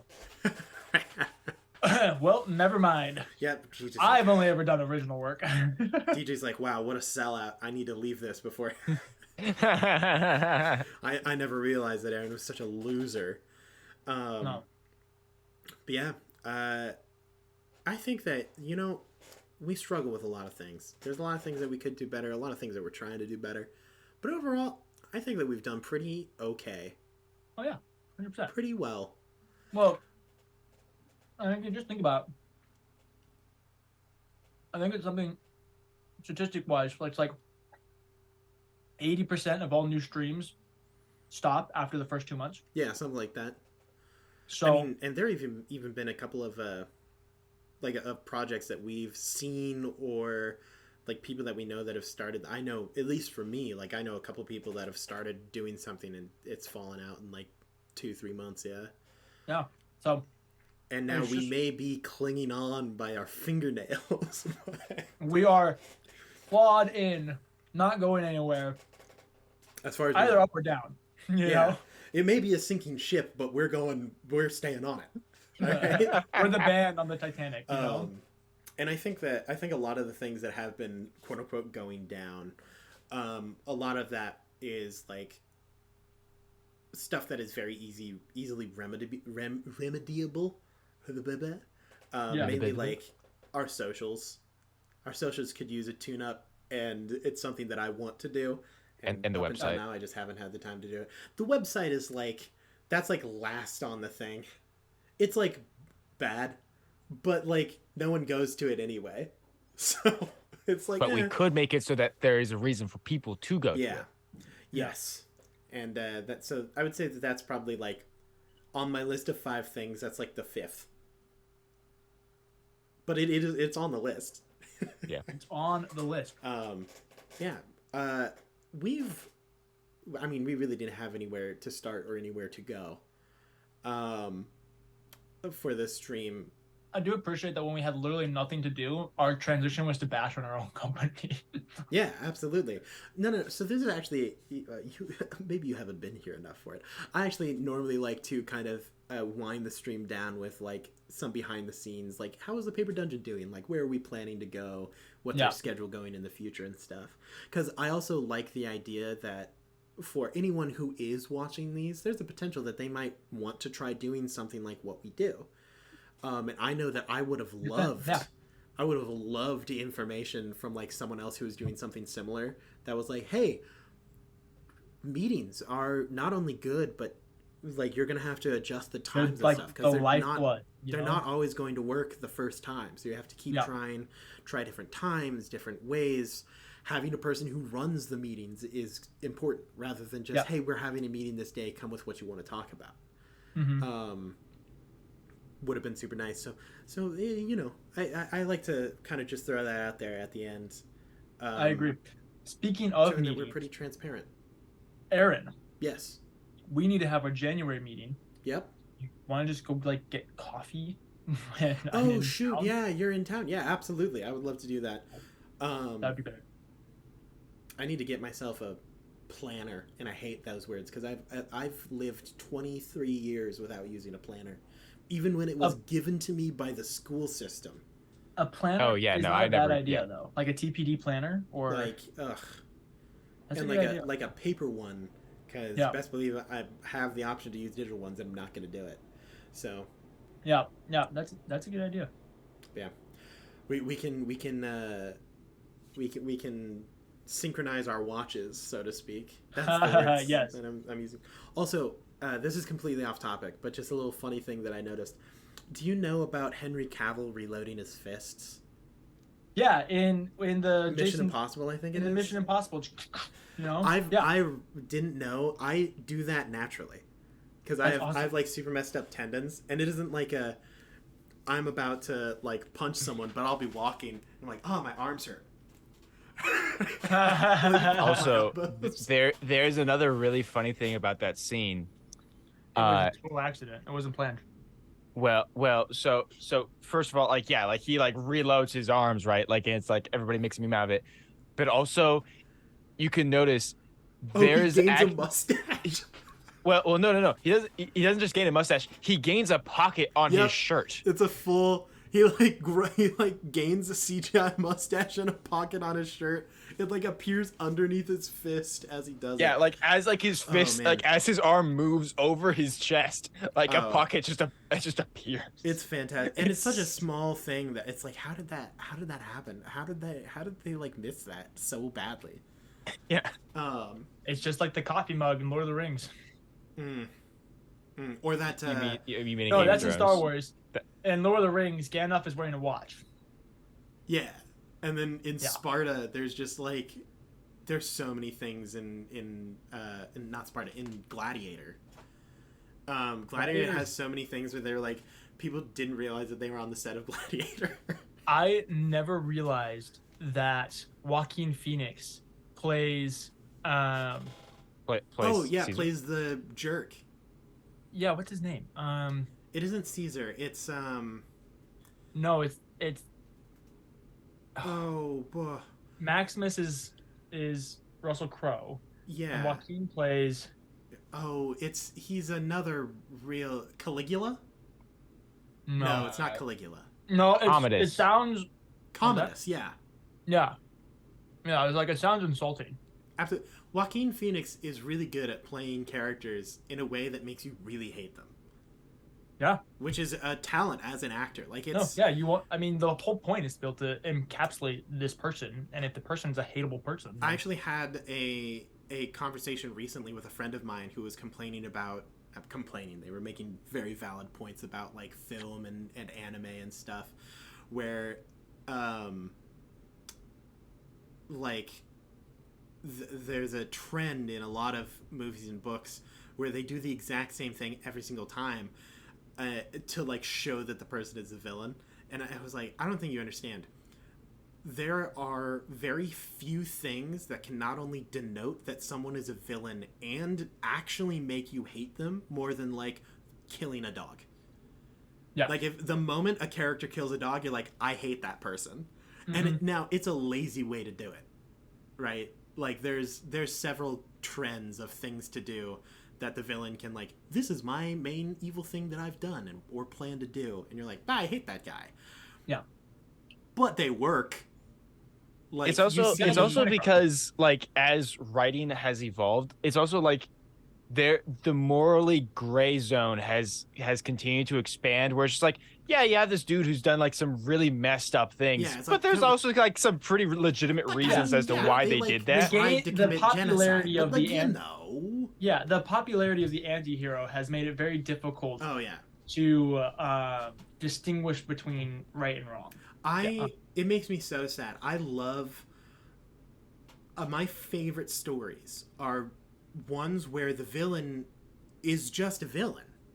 Mm-hmm. Like and they don't have like some terrible reason for being the way that they are. Like I love He-Man. I've talked about it loads. Also, did you know that there is a comic where He-Man beats Superman? He is a clone of Superman that is almost identically as strong as Superman is. And He-Man full on takes like a blast from like heat vision lasers, body slant. It's like super interesting. But I love He-Man because there's no real reason or thought behind who the good or bad person is. They just are. Like it's not like, why is Skeletor evil? It's like, oh god, Skeletor. Yeah. And even when it goes into depth into Skeletor's past, it's like Skeletor wants the throne and he likes power, which are very valid and reasonable reasons to be an evil person. And sometimes But there's no Sometimes why. people try to overcomplicate it. Yeah, You it's know? like I just want to see a good guy beat a bad guy and it be really cool looking. I want to know for sure that the person I'm cheering for is someone that I want to cheer for. Yeah. And the person that I'm booing, I want to feel good booing. It's really frustrated me recently with a lot of media where it's like, boo! And then they're like, but look at this. And I'm like, I don't want to look at that. I don't like that person. Don't try to make me like them. They're bad. Mhm. They're bad people. In the attempt to make the story more interesting and complicated, it also becomes more convoluted. Yeah. And Yeah. it's just like, yeah, exactly. Because it's just then it becomes like then it also starts to become like because of like it's too real in a way. Like And you at that point you're no even longer escaping into like this false fantasy world where you can like learn like a kind of a moral because like the whole point of stories is well at least it used to be is to you're trying to teach a moral lesson, right? yeah, like there's and some and, and the theme basic that is structure an overlaying thing. is that good overcomes evil. Like in a And so then when you start to lose more reasons as to why somebody is evil, then it's like starts to become harder to root for the good. one of an example that I don't even particularly enjoy using because I'm not a big Star Wars fan, which hurts a lot of people. I know. I mean, Um, to be fair, I think nowadays, especially, a lot of people aren't Star Wars I fans mean, because even because the old Star Wars, because I'm the like, I sequels are think that it's trash. good. I just don't think that it's that good Mhm. as like people flip out about it. I'm like, I think that is fine. Yeah. But in like the original Star Wars trilogy, like you have throughout the movies, Vader is just clearly evil, right? Yeah. Like there's never a like, what if at one point in time he was good? And it is kind of like alluded to that like something happened that changed Anakin into Darth Vader, although you'd never really know that. And it's only once he's like, Luke, I am your father, that you're like, oh, that's interesting. But even at the end, when spoiler, Vader dies, and like he's killed the Emperor and Luke like takes off the mask, it never once redeems what Vader has done. Vader No. is still a villain at the end of the movie, but you begin to see that he has changed in some way from full on who he once was, and has actually began to return to what he was before he was Vader. But that doesn't justify or make you watch the movies again and be like, I want to cheer Vader on. Yeah. While he's like choking that guy You're in still the ship. every time you see Vader, you're still absolutely Yeah, terrified. you're like, this guy is terrifying and evil. Which is a very good thing. They never try to redeem the things that he's done. Which is one of the reasons that I like that kind of story. But if we continue on the Star Wars trend and we look at the like newer trilogy, right? Kylo Ren is never a villain that I'm like, I don't like this guy. I don't like him because he's a whiny little baby. But it isn't because he's like evil. And like Snoke is like, okay, I don't you're evil. But then he dies and you're like, okay, but I never really got to see you do anything evil. You were just kind of an idiot. Yep. And like Who sat in a chair. and now you're dead. And then it was like, haha, the Emperor's back. And you're like, well, you I know is evil because I've already seen you die. But like Kylo Ren did not good things. Mm-hmm. But it was always like, but no, he's not truly Don't understand me, Dad. he's just an edgy teenager is what you're trying to say. Yeah. Yeah.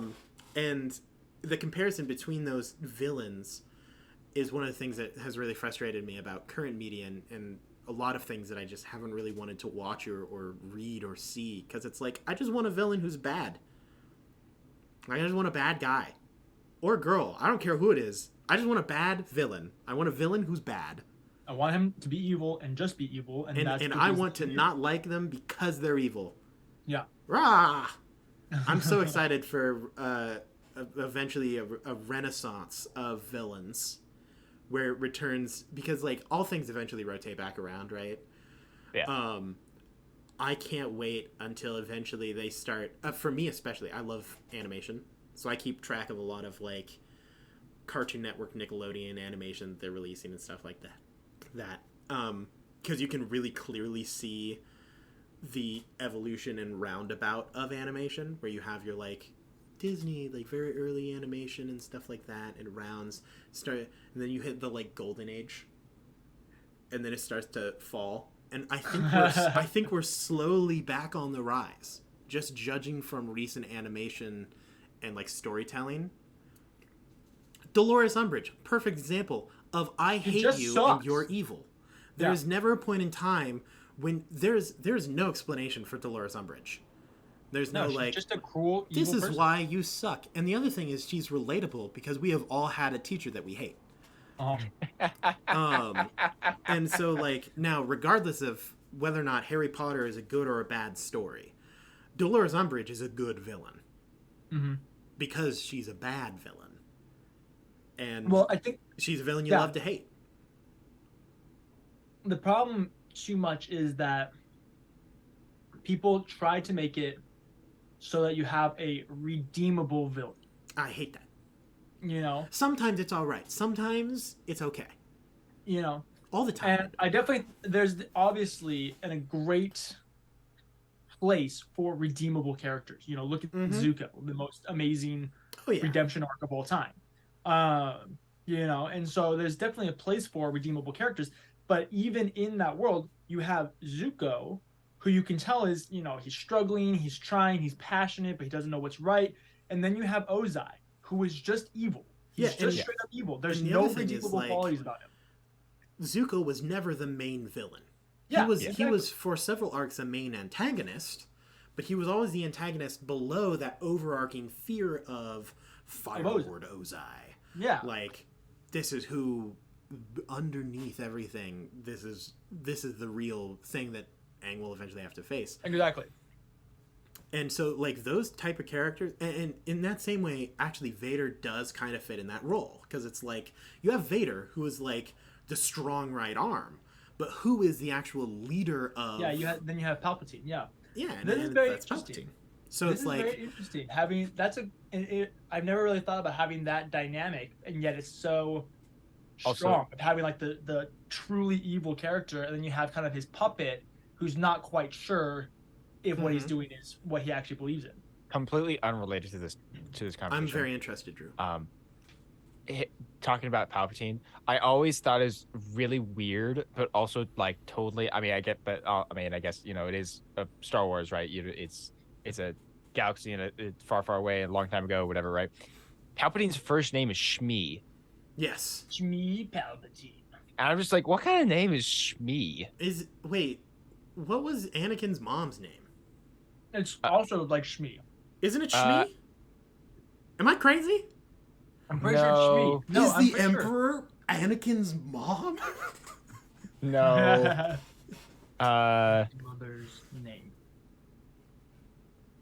Shmi Skywalker. SHMI. Shmi? Let's see. Yeah, I've thrown discord in the Star Wars lovers. Palpatine's name. Oh, Sheev. My bad. Sheev, not Palpatine. Shmi. I was going Sheev. to laugh so hard if he was named Shmi.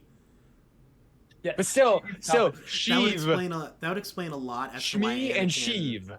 Anakin felt so close to Palpatine, where he's like, "You have my mother's name." It's a motherly figure to him. Yeah. Yeah, exactly. Palpatine. Palpatine really is the mom of the group. Well, is actually the dad, but sure. I mean, No, I think mom. You know, he's always organized. Always organized. He's always planning. A little passive aggressive. Loves hiding Sith relics in basic vases around his room. It's pretty rad. Yeah. Shout out to the Palpatine moms out there. That's what this episode of the Paper Dungeon is dedicated to. Palpatine mom. If you are a Palpatine mom in our like our viewers, please leave a message down below saying like, "Hey, sup?" Because I want to know how many of you are the Palpatine moms. What does it mean to be a Palpatine mom? You'll know if you're a Palpatine mom. You're clearly not. I feel like in our group, I'm the Palpatine mom. Yeah, 100%. I'm absolutely our Palpatine mom. 100%. So to my fellow emperors out there. Does that make Grant Anakin? Yes. Grant is dumb enough to be Anakin. Yeah. I love you, Grant. I love you. I love Grant. You're my favorite. So if Grant is Anakin, is Can I DJ please be Padme? DJ? No. I think DJ would be Obi-Wan. I'll allow it. I think DJ would be Obi-Wan. I don't think I'm cool enough to be Obi-Wan. I don't I'm like know. Jar Jar I don't Binks. think. I don't think that he's. I don't think he's an Obi-Wan. I feel like DJs are Qui-Gon. Well, okay. A Qui-Gon? yeah. Nah. I'm just dead and not The involved. one who is the one. Yo, we're getting raided. Oh my goodness! What what's have up? you Wow. stepped Lemon into? raid. Hello, friends. Hello. No, that's not lemonade. Lemonimi. Lemonimi? Lemonimi. I don't know. Lemon. Welcome Lemon. to the Paper Like Dungeon. We are Lemon Emmy. I think I'm Lemon just gonna Emmy? call. Yeah, Lemon Lemon Emmy. Do Hello, you have a Lemon. friend who's called Tangerine? This is Table Scraps. You caught us right at the end. This is a show that we normally talk about, Dungeons & Dragons 5th edition. We're currently talking about Star Wars. We get a bit sidetracked here. We actually now have enough people to ask, whoever is a Palpatine mom in the chat, feel free to tell us, because I know I'm a Palpatine mom of the Paper Dungeon, and I just really want to know. I will absolutely allow DJ to be our Padme. I I feel like it fits. I mean, okay. I suppose the bromance between DJ and Grant There is a palpable relationship. would fit with the whole Padme my Anakin favorite love. scenes that Oh, I you're a ever friend of do. Grant's. Oh, hi. We've friend determined that Grant is our Anakin. Grant is our Anakin. Wait, in the group. can I be Captain Rex? Oh, you just want to be Captain Rex because you like Captain Rex, Drew. I mean, yeah, yes. Drew is definitely C-3PO. Mace Windu. Drew immediately goes for the self burn. I mean, What did you say you were? I missed it. C-3PO. No, you're not. You're not that much of a droid. If you were going to be a robot, you'd still be R2-D2. But I think Mace Windu fits you a little bit better. You know, you're passionate, you're strong-willed, you're very loyal to your set of rules and your personal However, creed. You drag your friends into here's a the fight thing. that they Okay, definitely can't handle. Here's the thing. Here's the problem with Mace Windu. One, I don't think I'm cool enough to be with Mace Windu. Two, Mace Windu also an idiot. I mean, so far everything seems to To be fit. fair, every character in Star Wars, the Star Wars would not exist if the characters were like reasonably intelligent and logical. Yeah. To be fair, one of the main plot Yoda. points. One of the main plot points of like the Jedi in the prequels is that they're all kind of idiots because they're blinded by they're basically blinded by the think that because of the power that they think they have. This is my question to those of you who rated us. You seem to be showing some disagreement as to Grant is Anakin. He's our Anakin. If you were to pick a character from the Star Wars movies to represent Grant, because you definitely know him better than any of us do. I mean, That's fair. That's fair. Grant shows a different side of himself on stream. If any of you have been to his streams, they're I suppose terrifying. that's fair. They're an absolute menace. Who do you think Grant is in the world of Star Wars? Because I'm definitely allowing the possibility that Grant might be Jar Jar Binks. I was just gonna say that too. I was just gonna say that. There's a That's so definite. funny. I think Stream Grant is definitely our Jar Jar, where But he's my like, headcanon. you're like on the he's paper playing dungeon. Minecraft here. Like you're talking He like on the definitely paper sits more dungeon, Jar Jar he's Binks, Jar Jar though. Binks. I mean, think about it. Think about My it. theory though, my headcanon Roll is it that over. he's definitely Sith Lord Jar Jar Binks though. Yes. You know, He's cunning secretly enough. hiding He's the manipulated cunning enough. behind him. Yeah. Oh, for starting Okay. the TPD backlog.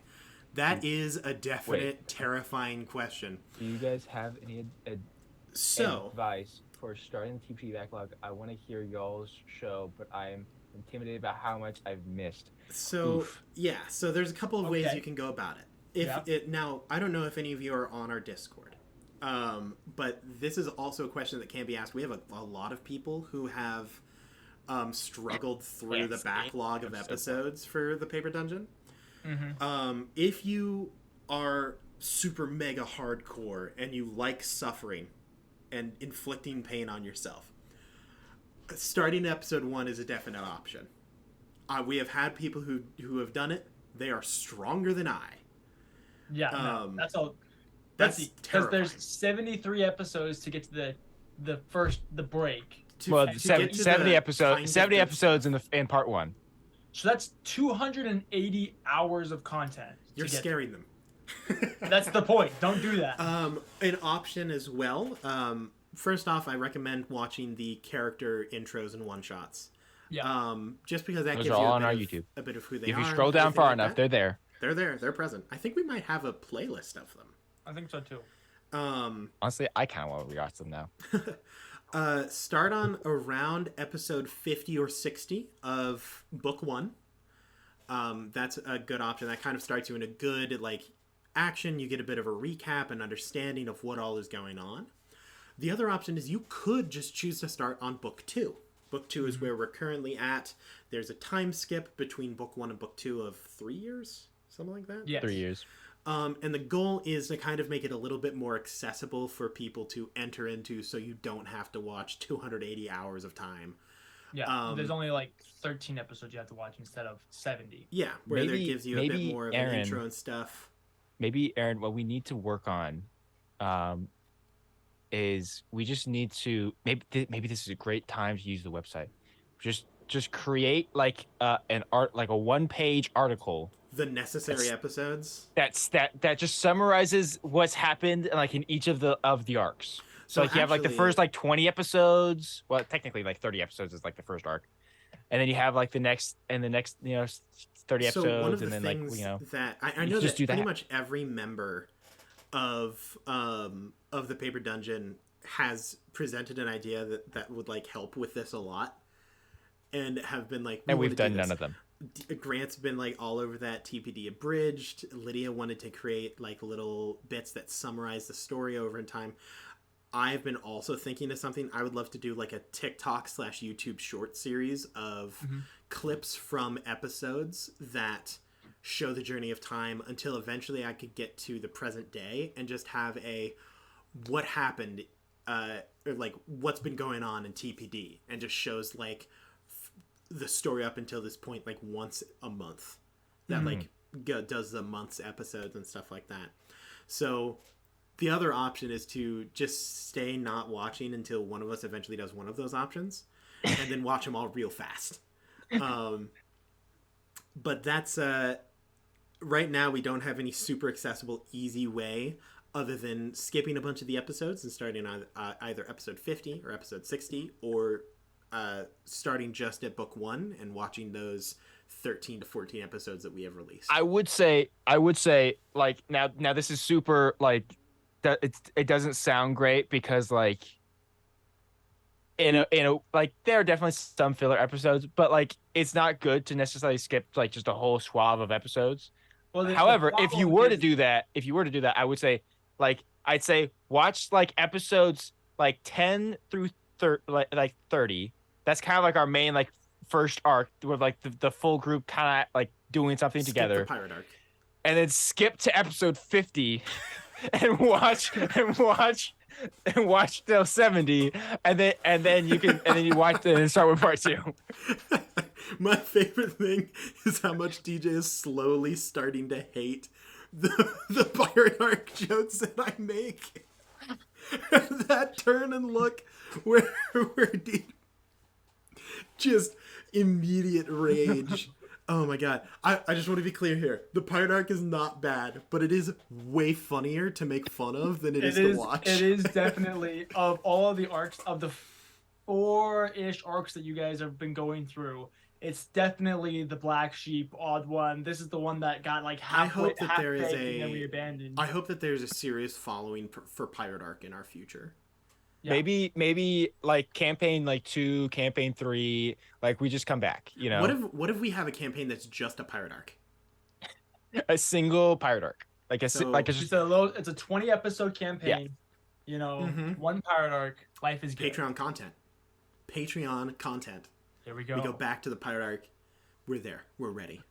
we just go back in time as our main campaign characters and That just gives pretend me. that we If, did the pirate I'm just arc. saying, if we do a pirate arc, that lets me play a warlock patron of the abyss, like the gosh dang the one that the one that you get at Kraken. Yeah. That's what matters to me. Have we done any So stand up? to Oh, answer your question, we have several of them. There's several one shots that you can go back and see. We also do a yearly mini series that Aaron DM'd mm-hmm. called Between the Rows. So there's 3 seasons of that. Each one has about 4 to 6 episodes. Um, all in a different, all in the same world. All the stories building off of each other. So that's really really cool. So definitely go check out Between the Between the Rows. That's probably rows. most of what you're looking for. Really really good, really high Yeah. quality. We really love those. It's not, however, Between the Roads isn't like traditional like sword and sorcery kind of D&D. It's Based set in in a a alternate pseudo reality of the modern, real world. yeah, like set in modern day kind of stuff. So Yeah. and kind of has more of a like a grim dark fantasy kind of feel. I know that on Table Scraps we've had a couple of one shots that we've ran. I know DJ, a lot of our holiday stuff are one shots that we've ran. Yeah. Most of the time though, I'm the one running the one shot because it's on a oh god DJ can't DM today. Yeah. So in terms of DJ, have you ran a one shot? I think you have, right? I've run a couple one shots. I wonder And is um, obviously I have Age of Pandemonium to Yeah, name that's drop. coming up. I'm But that's very coming up excited for next that. year. if you Yeah, I've run a couple one shots. let's see. Yeah, Do we know? I know that you have. For the life of me, I can't remember which ones. I have no clue. Let's see. View playlist. Oh yes, there's also Camp Cryptid. If you want to see a little Yes, example Camp of Cryptid. Lydia DMing and us So, all playing very on- adorable characters or edgelords in my case. On our YouTube page, Oh yeah. on our YouTube page, there's a playlist called Table Scraps that Grant has put together that has several, if I don't think quite all of them, but most of our one shots that we have done. So you could check And the that Rose stuff table out. Scraps, table talk, shorts, table scripts. We're all like, look, the only one Yeah, who there's all the knows what character happens on our intros. YouTube is Grant. That's not So true. we're like, oh my I kind of goodness, know what's going on. Look at this. This is There's a beautiful. one shots playlist. Oh, there's a one shots play. So basically, check out our YouTube. We don't know what's on there. We might have everything you're looking for. Let's see. There's the End of Age, you're DMing. There's the Tale of Marsh Wake, which looks like Drew DM'd. I did There's DM that. Fanfire, which Aaron DM'd. Oh yeah, the old Western one. There's the Festival of Beasts, which is the Festival one of shot that we Feasts, did hopefully. with Dumpstat, which Yes. was fun. Honestly, if you want, that is my proudest episode I have ever DM'd in terms of entertainment value.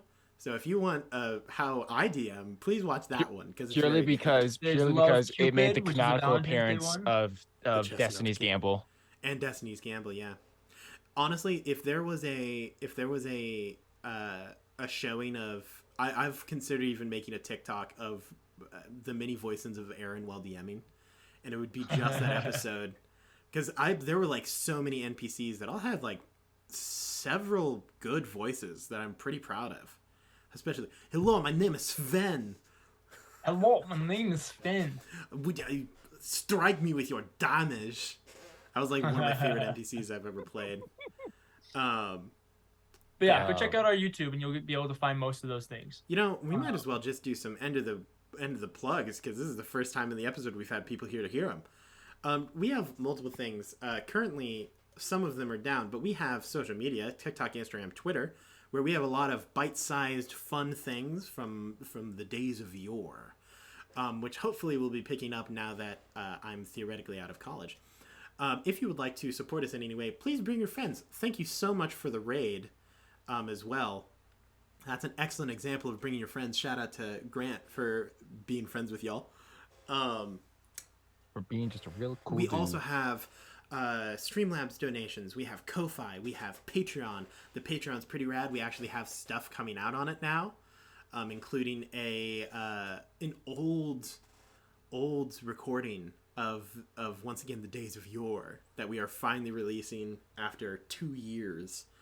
So check that out. Some of it will be viewable through our Discord. So if you're not on the Discord, definitely join there. You can ask a lot of the questions that you asked there at any point in time, and someone will answer you. We have a super great community that, frankly, doesn't talk enough anymore. We've been too busy to maintain that as well as we should have. But the summer was, is the high life for the Discord. Yeah, summer is the high life when we're all hanging out and palling around in the chat. But you can talk to Handskate. Handskate's on there all the time. We also have a website, www.thepapergin.com, where we have a merch store. Speaking of merch stores, Lydia also has a merch store. She does all of our overlays, all of our character art. If you want to commission art from her, you can do that, or buy pre-made ones. But yeah, so let's see. Is there anything else that I feel like I'm missing something? Shout out to all of our YouTube and podcast listeners if they'll ever hear this. We appreciate you. 100%.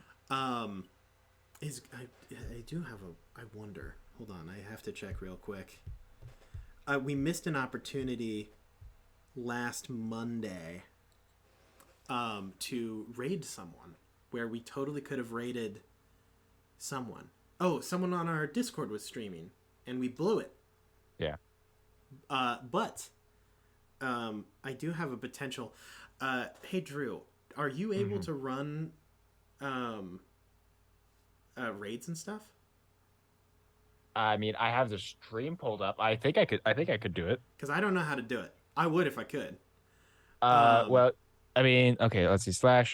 /raid. Yeah, that's okay. What's the name of the channel? Are you able to raid Mickey Joe CJR? Oh, I can. Oh, my good friend Ryan. I didn't realize Ryan was streaming. Yeah, thank you all for popping in and talking to us, especially at the end there where it's just like who knows what's going on. Also, Lemon, if you ever feel the need to bounce around RPG ideas, or if you have a really cool thing that you just have to talk about, our Discord, I love hearing about them. But if everyone is all right with it, we're going to raid a good friend of mine and a fellow watcher and purveyor of the show.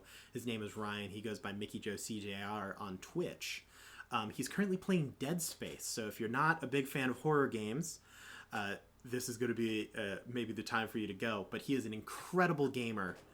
One of the most skilled video gamers I have ever had the pleasure of knowing. And just all around a super funny guy. So, Drew, do you have it all ready to go? Yeah, I think it. Yeah, it has a countdown or something, right? Oh, hold on. Oh. Something went wrong. Give me 1 second. Oh no! Classic paper dungeon. I mean, that always happens. Okay. It is old school. Old school tech. Yeah. I almost miss the days where just random things would explode.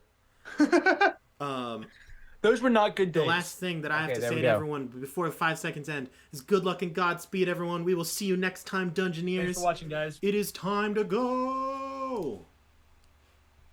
Okay, there we go. Oh, it's gonna be real awkward if it's over. Oh no! I think his stream ended. No. No. Well, hey, it was worth a try.